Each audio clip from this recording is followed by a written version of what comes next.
Savol: chegara bojxona postlari orqali tijorat tovarlarini shaxsiy ehtiyoj uchun niqob ostida olib o'tilishiga sabab bojxona stavkalarining yuqori ekanligidami? O'zbekiston Respublikasida amaldagi bojxona boji stavkalari rivojlangan va rivojlanayotgan davlatlar tajribasiga asoslangan holda tarif eskalatsiyasi tamoyili asosida belgilanadi.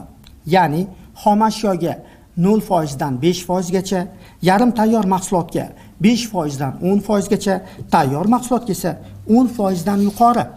Yetakchi rivojlangan davlatlar boj tarif siyosati tajribasidan kelib chiqib, O'zbekiston Respublikasi boj tarif siyosatini takomillashtirishda mamlakat ayrim sohalarda investitsion jozibadorlikni oshirish, shuningdek milliy ishlab chiqaruvchilarni himoya qilish maqsadida yuqori import bojlari stavkalarini hamda aralash stavkalarni belgilash kabi amaliyotlardan foydalanib kelmoqda.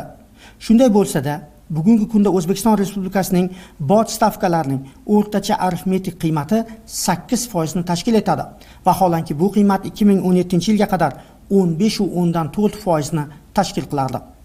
Bugungi kunda jismoniy shaxslar tomonidan havo transporti va kuryerlik jo'natmalari orqali Turkiya, Birlashgan Arab Amirliklari, Koreya, Xitoy, Amerika Qo'shma Shtatlari va Hindiston davlatlaridan asosan quyidagi tovarlar olib kelinmoqda.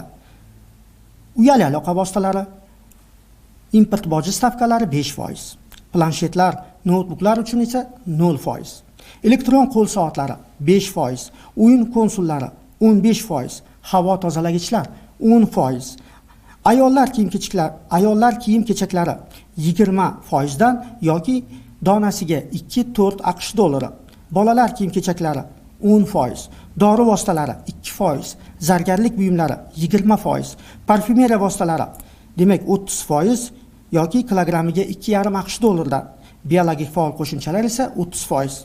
E'tibor berilsa, bojxona bojining stavkalari ushbu tovarlarning texnologik jihatdan qayta ishlash darajasi oshishiga qarab belgilanganligini ko'rishimiz mumkin.